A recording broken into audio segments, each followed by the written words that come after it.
자기 중심성에서 벗어나기라는 제목으로 말씀을 나누고자 합니다. 우리 인간이 극복해야 할 가장 중요한 과제는 성을 빼앗는 것도 아니고 이 세상에서 업적을 남기는 것이나 자기 자신의 개인적인 계획을 성취하는 것이 아니라 자기 중심성에서 벗어나는 것이라고 생각합니다. 옛사람들은 지구를 중심으로 하늘의 별들이 돌아간다라고 믿었습니다. 하지만 지금 우리는 지구가 우주의 중심이 아니며 오히려 우리가 사는 이 지구는 태양을 중심으로 돌아가는 이 우주에서도 아주 작은 별에 지나지 않는다는 사실을 알고 있습니다. 하늘이 지구를 중심으로 돌아간다라고 믿던 시대와 비교할 때 오늘날은 얼마나 많은 것들이 월등히 나은 시대입니까? 그렇게 지구 중심적인 사고에서 벗어날 때에 이 세상이 더 발전적이고 아름답게 변화된 것처럼 우리 또한 나 자신을 중심으로 세상이 돌아가야 한다라고 생각하는 그런 교만을 버리지 않으면은 삶이 제대로 돌아갈 수 없고 하나님의 영광도 거둘 것이 없으며 우리 삶도 결코 나아지지 않는 것입니다. 그렇기 때문에 우리의 자기 중심성은 언제든지 벗어나야 하는 인생 최고의 과제라고 할 수 있습니다.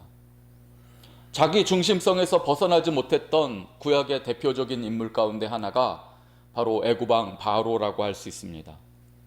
본문 15절을 보시면 그 상반절에 이 바로에 대해서 성경이 다음과 같이 말씀합니다. 그때 바로가 완악하여 우리를 보내지 아니하매. 애굽왕 바로는 완악했습니다. 하나님의 뜻을 따르지 않았습니다.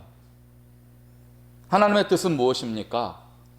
이스라엘 자손들을 애굽에서 내보내어서 적과 꿀이 흐르는 가나안 땅에서 살면서 하나님 앞에 예배하는 백성 되게 하시는 것이 주님의 뜻이었습니다. 그러나 애굽왕 바로는 자기를 중심으로 세상이 돌아가야 한다라는 고집을 피우던 사람이었습니다.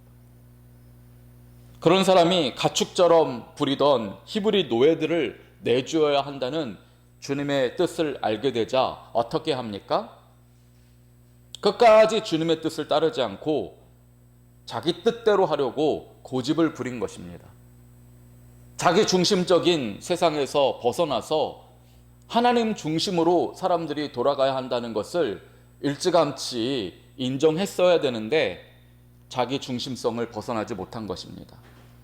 아니 바로왕만 그런 것이 아니라 우상을 섬기는 애굽 사람들 전체가 그랬습니다. 그러자 하나님께서 어떻게 하십니까? 그 자기 중심성을 벗어나게 하시려고 그들의 모든 처음 난 것들을 다 죽여버리셨습니다.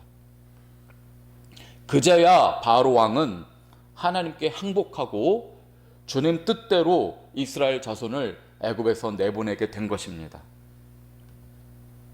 자기 중심성을 벗어나지 못했던 바로왕은 결국에 자기 맏아들을 죽이는 그 형벌을 받게 된 것입니다.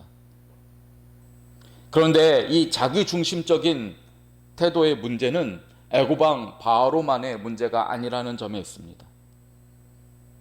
종종 하나님의 백성이라고 하는 우리들도 이 문제 때문에 하나님의 뜻을 깨닫지도 못하고 안다고 할지라도 주님의 뜻을 따르지도 못하고 그래서 우리가 하나님께서 주시는 은혜와 복을 누리기보다는 인생에서 여러 가지 어려움을 겪을 때가 많은 것입니다. 그래서 오늘 본문 말씀을 보시면 하나님께서는 이스라엘 백성들에게도 그들에게 속한 모든 처음 난 수컷들을 드리라, 하나님께 속하게 하라 라고 명령하십니다. 바로가 가장 아끼는 맏아들이 죽을 때에 그는 결국 하나님의 뜻을 따라 살게 되었습니다. 맏아들이 죽고 나서야 바로는 자기 중심적인 세상이 아니라 하나님의 뜻대로 돌아가는 세상이라는 것을 그제야 알게 되었습니다.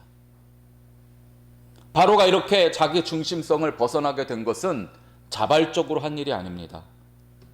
주님께서 그의 아들을 치셨을 때에 그가 그렇게 주님의 뜻에 따라 살게 되었습니다. 하지만 우리는 그렇게 해서는 안 되죠. 바로는 자발적으로 자기 아들을 바치지 않았지만은 우리는 자발적으로 우리의 소중한 것들을 주님께 내어드려야 하는 것입니다. 그것이 예배입니다.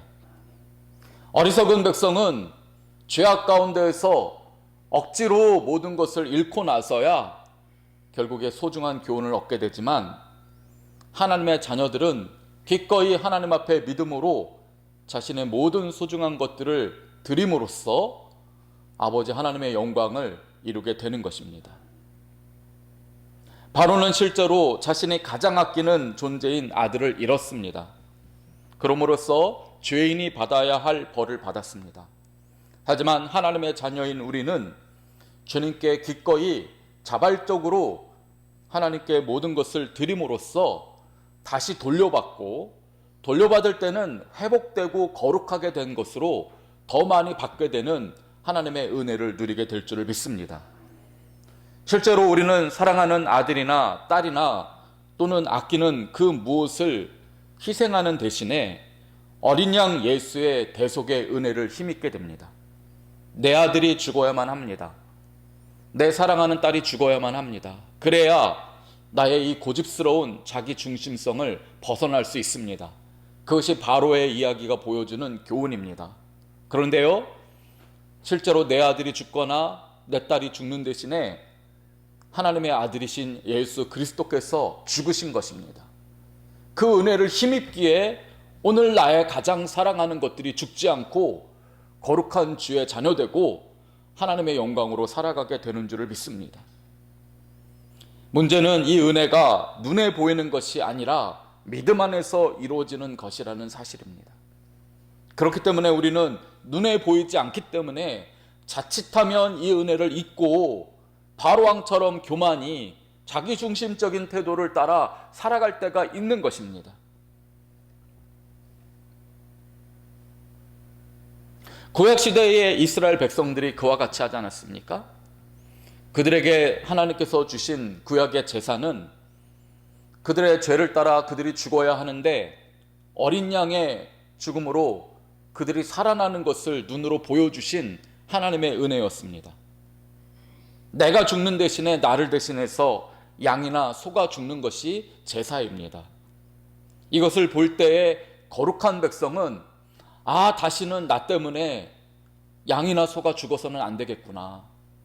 그것을 깨달으면서 거룩한 삶을 살기 위해서 몸부림쳤습니다. 하지만 구약의 제사는 결국에 변질되고 타락합니다. 그래서 양이나 소를 제물로 바쳐서 신의 노여움을 달래겠다는 그 우상 제사처럼 변질되어 간 것입니다. 이 일을 전문적으로 하는 직업적 종교 전문꾼 제사장이 등장하고, 또 이 일을 통해서 돈을 벌어들이는 양장수, 소장수들이 생겨나고, 백성들은 아무런 죄의식도 없이 삶의 변화도 없이 그저 수천만 마리 양과 소를 죽이는 그런 헛된 제사가 되풀이 되었던 것입니다. 여전히 그들은 교만한 자기 중심성에서 벗어나지 못했다가 결국에는 나라를 잃고 포로가 되고 구원을 얻지 못하는 그런 어리석은 인생을 여전히 되풀이하고 있습니다. 성도 여러분, 그러므로 진정한 제사는 마음으로 드리는 예배인 줄을 믿습니다. 오늘 이 시간 우리가 마음으로 주님의 전에 나와서 드리는 이 예배가 진정한 예배입니다. 이 예배 가운데 나 자신의 자기중심성을 벗어날 수 있도록 주님 앞에 간구해야 합니다. 그래서 오늘 하루를 살아갈 때에 내 뜻대로 살아가는 것이 아니라 주님의 뜻이 무엇인지를 궁리하고 주께서 주시는 은혜를 기꺼이 위하여 살아가는 주님의 자녀가 되어야 합니다. 양과 소를 죽이는 죽은 제사가 아니라 죽으시고 다시 살아나신 주님을 기억하는 산 제사를 드려야 하는 것입니다. 성도 여러분, 이 은혜를 다시 기억하는 이 시간 되시기를 바랍니다.